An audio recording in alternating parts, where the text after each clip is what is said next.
इतना ज्यादा आ गए कि मन तो छोटा होगा ही, क्योंकि मोदी जी का लहर चल रहा है, सुनामी। वापस होंगे 400 प्लस मोदी जी। अब फिर बाबा जी का बुलडोजर चलेगा यहाँ पर। कहाँ चलेगा? हर बदमाश गुंडे मवाली के घर। अकेले अपनी स्कूटी चलती हूँ, हस्बैंड मेरे नहीं रहते हैं साथ में, लेकिन मैं अपना कार स्वयं देखती हूँ। मैं माननीय प्रधानमंत्री जी का जो ये कार्यकाल चल रहा है, भारतीय जनता पार्टी का जो कार्यकाल चल रहा है, मैं एक पुरस्कार न पाके 5-5 पुरस्कार पाई हूँ। यहाँ तक कि मैं इंडिया गठबंधन कहाँ है बताइए?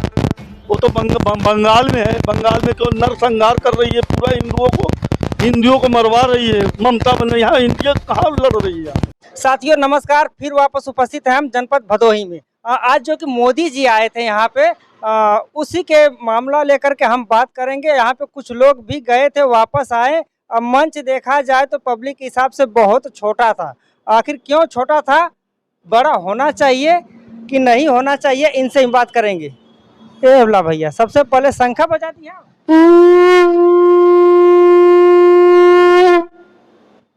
ये मोदी जी का अभी शंख बज गया है 400 प्लस का। लेकिन वहाँ पे जो मंच लगा था मोदी जी का, बहुत छोटा हो गया था। पब्लिक इतना ज्यादा आ गए कि मन तो छोटा होगा ही, क्योंकि मोदी जी का लहर चल रहा है, सुनामी। लगभग में देखा जाए तो भीड़ कितनी हो सकती थी वहाँ पे आज? इस समय तो भाई 4 लाख प्लस भीड़ थी वहाँ। एकदम 4-5 के बीच में था भीड़। इतना टेम्परेचर था, इतना बहुत टेम्परेचर, और सबसे ज्यादा महिलाएं आई थी वहाँ। हमारी बहन बेटियां बहुत ज्यादा आई थी संख्या में। क्या रहेगा, ऐसा परिवर्तन होगा या फिर वापस मोदी सरकार यहाँ से निकलेंगे? वापस होंगे 400 प्लस मोदी जी। अब फिर बाबा जी का बुलडोजर चलेगा यहाँ पर। कहाँ चलेगा? हर बदमाश गुंडे मवाली के घर। बाबा जी का बुलडोजर चलेगा? एकदम हमेशा चलेगा। इंडिया गठबंधन करेगी, हमारी सरकार बनी, आप झूठा ही हल्ला कर रहे हैं। अरे यही इंडिया गठबंधन केवल हुआ कर रही है, और कुछ है नहीं, कुछ है नहीं। आलू का सोना बना रही है, सोना का आलू बना रही है, यही सब कर रही है, अड़वा बड़वा। तो लोग तो बोल रहे हैं कि यहाँ के जो बीजेपी को हम लोग एकदम हार के कगार पर लाके खड़ा कर दिए। बीजेपी को इंडिया गठबंधन कहाँ है बताइए? वो तो बंगाल में है। बंगाल में क्यों नरसंहार कर रही है, पूरा हिंदुओं को मरवा रही है ममता बनर्जी। यहाँ इंडिया कहाँ लड़ रही है? कौन हिंदुओं को मरवा रही है? ममता बनर्जी। एकदम सही बोल रहे हैं। अच्छा ठीक है, आगे और भाई क्या नाम है? इंद्रजीत यादव। क्या कहेंगे, आज मोदी जी आए थे आपके एरिया में? हाँ आए थे। कैसा लगा? बहुत अच्छा, भी बहुत थी और बहुत अच्छा लगा, और बहुत अच्छा भाजपा का माहौल भी है यहाँ पे। आज का मंच देखने के बाद, कार्यक्रम होने के बाद कैसा लग रहा है? यहाँ से सरकार आपकी, यहाँ से सांसद जो कि चुनाव निकालेंगे या तो परास्त हो जाएंगे? देखिए, हमें लगता है पूरे भारत में दो विचार की लड़ाई चल रही है, और मोदी जी के विचारों से जनता जुड़ रही है, इसलिए यहाँ पे बहुत ज़्यादा भीड़, हर जगह भीड़ हो रही है। हाँ, सब चाहते हैं मोदी जी। ऐसा तो लग रहा है कि विपक्षी से हमेशा बोल रहे हैं कि यहाँ से हम जीत रहे हैं और बीजेपी हार रही है। नहीं, 3.0 मोदी जी हो रहे हैं, तीसरी बार सरकार उनकी बन रही है, इसमें कोई दो राय नहीं है। मोदी की सरकार पर ही अगर देखा जाए, कालीनों का राजा कहा जाता है, ये जनपद आता है कालीनों का राजा। कालीन को लेकर के बहुत से लोग बोलते हैं कुछ नहीं मिल रहा है, और यहाँ पे साधन संसाधन की व्यवस्था भी नहीं, बहुत कम है। मेडिकल कॉलेज की लोग मांग कर रहे हैं, वो भी नहीं है। इस पे क्या कहेंगे? सब कुछ तो है यहाँ पे। मेडिकल कॉलेज नहीं है अभी, इसके पहले कहाँ मेडिकल कॉलेज था? 60 साल से कांग्रेस की सरकार थी, कहाँ मेडिकल कॉलेज था?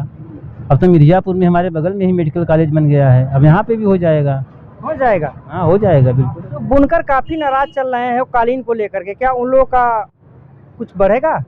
अब बुनकर के बारे में हमें नहीं मालूम है, वो लोग क्यों नाराज हैं, क्या बुनकर है, मुझे पता नहीं। जितना मेहनत करते हैं उतना पैसा नहीं मिला उन लोगों को। जितना मेहनत करते हैं बुनकर लोग, उतना पैसा नहीं मिलता। अब यहाँ उतना कारोबार ही कहाँ है, ये तो दूसरे देश में या दूसरी जगह कारोबार चला गया है। भैया, ये उद्योग की कालीन की नगरी भदोही है। भदोही यहाँ पर तो ऐसी भी कंपनियां हैं जो वाट पाती हैं, ऐसी बात नहीं, जिसका जैसा काम है वैसा उसको रिजल्ट मिल रहा है। सही बोल रहे हैं? एकदम सही बोल रहे हैं। यहाँ माननीय प्रहलाद दास गुप्ता जो है, लगता है आप बीजेपी वाले हैं ऐसे? नहीं, बीजेपी वाले नहीं है, हम एक समाज सेवी हैं। पक्का टीका उका लगाए बढ़िया। टीका उका तो हमेशा हिंदुत्ववादी चल रहा है ना यहाँ। टीका तो हम सुबह उठते हैं, भगवान का नाम लेते हैं, टीका लगाते हैं। हर हिंदू को टीका लगाना चाहिए, एक पहचान होना चाहिए हिंदुत्व का। हिंदू का जात नहीं होता है, हिंदू का पहचान होता है टीका।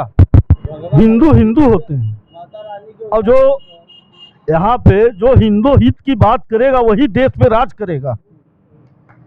समझ रहे हो? जो हिंदू हित की बात करेगा वही देश पे राज करेगा। जय श्री राम। ठीक है, यहाँ पे एक और है बहन जी हैं, उनसे भी जानने का प्रयास करें। क्या नाम है बहन जी आपका? मैं ग्राम प्रधान अनीता बिंदु हूँ, ग्राम सभा मवैया हरदोपट्टी से। जी, ग्राम प्रधान है जी, कहाँ से? ग्राम सभा मवैया हरदोपट्टी, ब्लॉक औराई, तहसील औराई, जिला भदोही। चुनाव बहुत नज़दीक है, 25 तारीख को वोटिंग है सांसदी की। क्या लगता है किसकी सरकार बनेगी, किसके तरफ हैं आप? भारतीय जनता पार्टी की सरकार बनेगी। हम भारतीय जनता पार्टी के पूर्व कार्यकर्ता भी हैं और हमेशा भारतीय जनता पार्टी का हम सहयोग किए हैं। आज हमारे जनपद भदोही में माननीय प्रधानमंत्री जी का आगमन हुआ था और काफ़ी पब्लिक यहाँ पे जन सैलाब उमड़ा हुआ था। देखने से यह आभास हो गया कि पुनः हमारी भारतीय जनता पार्टी की सरकार बनने जा रही है, इसमें कोई दो राय नहीं है। अच्छा, हमने देखा तो इंडिया गठबंधन के लोग बोल रहे हैं हमारी सरकार बन रही है, आपका नहीं भारतीय जनता पार्टी की सरकार बन रही है। भाई देखिए, वो अपनी बात कर रहे हैं, हम अपनी बात कर रहे हैं, लेकिन ऐसा कुछ तो संभव नहीं है कि इंडिया गठबंधन की सरकार बनेगी। और अवाल बवाल तो अपनी वो तो बकवाई करेंगे, क्योंकि सोना को आलू बना रहे हैं, आलू को सोना बना दे रहे हैं। लेकिन हम पूरा विश्वास के साथ कर रहे हैं कि हमारी भारतीय जनता पार्टी की सरकार बनेगी। अगर ग्राम में अगर देखें कि विकास के मामले में लेकर के जाए तो कुछ गांव में विकास भी बहुत कम हुआ है। आपके भी गांव गए थे, लेकिन आपका गांव तो हालांकि ठीक ठाक है, आप प्रधान है, ठीक ठाक है। आखिर तो लोगों का विकास होना चाहिए गाँव में। आप अपने गाँव का विकास अच्छा कर रही हैं, क्योंकि अदर गाँव की देखभाल किया जाए तो बहुत कम हो रहा है। ऐसा क्यों? जहाँ की पब्लिक जागरूक है वहाँ विकास हो रहा है।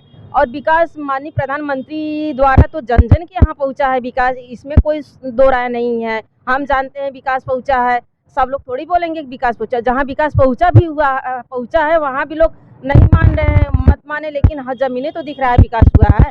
ऐसा नहीं है कि भदोही जनपद में विकास नहीं हुआ। माननीय प्रधानमंत्री जब से आए तब से हमारे भदोही जनपद का विकास हो रहा है और भविष्य में भी होता रहेगा। जब उनकी सरकार पुनः बनने जा रही है तो पुनः हमारे जनपद भदोही का विकास होगा। अगर देखा जाए सोशल मीडिया पे तो कुछ लोग ग्राम प्रधान हो जाते हैं, समाज सेवी हो जाते हैं, लोग अपने को जब कुछ बन जाते हैं तो लोग अस्थायी बैठ जाते हैं, जब चुनाव का समय निकल के वोट मांगते हैं। लेकिन आप लगातार इतना वर्किंग करती हैं सोशल मीडिया से लेकर के ज़मीनी स्तर तक, थकावट महसूस नहीं होती है? नहीं भैया, दरअसल आज हमको पब्लिक हमको चुनी है, एक ग्राम सभा का मुखिया चुनी है, तो हम जब अपने चुनाव में संघर्ष में मेहनत किए हैं तो हमारा परम कर्तव्य बनता है कि मैं अपने पब्लिक के साथ रहूं, उनके सुख दुख में मैं साथ पहुंचूं, उनके सुख दुख को मैं कंधे से कंधा लगाऊं और जो भी समस्या है वो हमसे कह सकेंगे, हम उनकी समस्या का समाधान करेंगे। क्योंकि हमें चुने ही है गांव का विकास करने के लिए, हर समस्या का समाधान करने के लिए, तो हम पीछे क्यों भागे? हम महिला हैं, हम जब चलेंगे तभी लोग हमको जानेंगे, फिर हम अपना कार्य करेंगे तभी ना लोग जानेंगे कि महिला हो कि इतना कार्य कर रही हैं। तो इससे पुरुषों के ऊपर असर पड़ेगा कि नहीं। जब हमारी बहन चल रही है तो हम बहनों से पीछे नहीं हैं, भाइयों को तो और बढ़ चढ़ कर भागीदारी हिस्सा लेनी चाहिए कि नहीं। अंतिम सवाल हमारा आपसे रहेगा है कि अगर देखा जाए, इससे पहले लोग बताते हैं कि महिलाएं बाहर निकलती थी तो बहुत डर डर के निकलती, आज महिलाएं खुलेआम चल रही हैं, इसका क्या कारण हो सकता है, उद्देश्य क्या? आज माननीय प्रधानमंत्री मुख्यमंत्री जी की देन है। आज महिलाओं को सशक्त बनाने का जो उन्होंने प्रेरणा ली रखी थी, आज वो सपनों को साकार किए। पहले महिलाओं को डर था कि घर के बाहर नहीं निकलती थी, लेकिन आज प्रधानमंत्री माननीय मुख्यमंत्री जी की सरकार जब बनी तो महिलाओं को बहुत ज़्यादा उत्साह और प्रेरणा मिला। इससे महिलाएं डर नहीं सकती हैं, वो आगे बढ़ चढ़ कर हिस्सा लेंगी और अपनी सुरक्षा स्वयं करेंगी। क्योंकि शासन इतना तैनात है कि कहीं भी महिलाओं को अगर कोई छेड़छाड़ कर रहा है या कोई भी समस्या कर रहा है तो बहुत से ऐसे टोल फ्री नंबर मिले हुए हैं कि वो फ़ोन कर सकती हैं, अपनी सुरक्षा स्वयं कर सकती हैं। अब मैं अपने ग्राम सभा में प्रधान हूँ, मैं अकेले अपनी स्कूटी चलती हूँ, हस्बैंड मेरे नहीं रहते हैं साथ में, लेकिन मैं अपना कार्य स्वयं देखती हूँ। मैं माननीय प्रधानमंत्री जी का जो कार्यकाल भारतीय जनता पार्टी का जो कार्यकाल चल रहा है, मैं एक पुरस्कार न पाके 5-5 पुरस्कार पाई हूँ। यहाँ तक कि मैं एक गरीब परिवार की बिटिया हूँ। मैं नहीं कभी सपने में सोची थी कि मैं भारत मंडपम G20 में पहुँचूँगी, वहाँ हमारी माननीय प्रधानमंत्री जी से फेस टू फेस वार्ता होगी। लेकिन मैं कभी नहीं जानती थी। लेकिन आज भारतीय जनता पार्टी की ही देन है कि महिलाओं को आगे बढ़ाने का कार्य जो कर रही है तो भारतीय जनता पार्टी कर रही, सम्मान वगैरह जो दे रही है महिलाओं को तो भारतीय जनता पार्टी दे रही है। अभी मैं हाल में आपको बताऊं, हमारी डॉक्टर संगीता बलवंत बहन जी हैं, उनको राज्यसभा सांसद बनाने का कार्य किया, कौन किया? भारतीय जनता पार्टी ने किया। फिर हमारे समाज को दूसरी बार भदोही टिकट देने का कार्य कौन किया? भारतीय जनता पार्टी ने किया। ये हमारे समाज के लिए बड़ी गौरव की बात है, हम महिलाओं के लिए बड़ी गौरव की बात है। अनीता जी, चलते चलते एक और सवाल बढ़ गया हमारा। आप समाज सेवी भी एक अच्छा है, ग्राम प्रधान भी है। हम महिलाओं के लिए और लड़कियों के लिए क्या संदेश कुछ देना चाहेंगे आप? जी हाँ, हम अपनी महिलाओं से यही अपेक्षा रखती हूँ कि हमारी महिलाएं समाज में आगे बढ़ें और बढ़ चढ़कर हिस्सा लें। हमारी बेटियां भी अच्छे से पढ़े लिखे समाज का नाम रोशन करें, क्योंकि देखिए बेटियां एक घर का नाम नहीं रोशन करती हैं, दो घर का नाम रोशन करती हैं। इसलिए हम हर गार्जियन से अपील करती हूँ, हर माताओं बहनों से अपील करती हूँ कि एक वक्त का रोटी कम कर दे, लेकिन अपने बच्चियों को अवश्य पढ़ाए, क्योंकि शिक्षा से निक वह दूध है जो पिएगा वही दहाड़ेगा। शिक्षा में बहुत बड़ी ताकत है। देखिए, हम एक गरीब परिवार से बिलोंग करते हुए हम कुछ नहीं कर पाते, लेकिन हमारे माता पिता हमें जीवन में कुछ नहीं दिया है, लेकिन एक शिक्षा दिया है। आज मैं शिक्षा की बदौलत मैं आप लोगों के सामने बोल पा रही हूँ, समाज में चल पा रही हूँ। माननीय मुख्यमंत्री जी के द्वारा पुरस्कार भी हमको मिला। इसके बाद भूपेंद्र चौधरी जी के कर कमलों द्वारा पुरस्कार मिला। जिला से पुरस्कार जो मिला हमको, उत्तर प्रदेश से भी पुरस्कार मिला। इसलिए बेटियां किसी से कम नहीं है। उनके अगर अंदर जो अगर पढ़ने की इच्छा है, खेलने की इच्छा है, जो भी उनकी इच्छा कर रहा है, उनके मनोबल को घटाइए, उनके मनोबल को बढ़ाइए और उनको प्रेरित करिए कि शिक्षा के प्रति वो आगे बढ़े। आने वाले समय वो बेटियां हमारे देश की भविष्य, देश का नाम रोशन करेंगी। चलिए, बहुत बहुत धन्यवाद। एक और समाज सेवी हैं, क्या नाम है आपका? उदल बिन। आज मोदी जी का मंच लगा था, कैसा लगा, कैसा आभास हुआ आपको? बहुत अच्छा लगा। एक बार और मोदी जी जब आए थे 2019 में, उस टाइम की रैली से ये रैली तो बहुत गुना बेटर थी। कम से कम 4 लाख के ऊपर पब्लिक थी ये इसमें। इतनी तपतपाती धूप में बच्चे, औरतें, बूढ़े सभी लोग जा रहे, तो अभी 2 से 2.5 किलोमीटर लगभग पैदल जाना था। ये मोदी का प्रेम था, मोदी का प्रेम था जो पब्लिक के साथ रहता है, वही दिखाने के लिए पब्लिक गई थी कि मैं आपके साथ हूँ। कुछ लोग बोल रहे थे कि बीजेपी यहाँ से हार जाएगी। अब क्या लगता है आप लोगों को, यहाँ से विपक्षी बाजी मार जाएंगे या बीजेपी जीतेगी? देखिए, वैसे तो यहाँ से डॉक्टर विनोद बिंद 1 लाख वोटों से जीते थे, पर आज मोदी जी आए, इससे एकदम साफ हो गया। कम से कम हम लोग 2-2.5 लाख वोटों से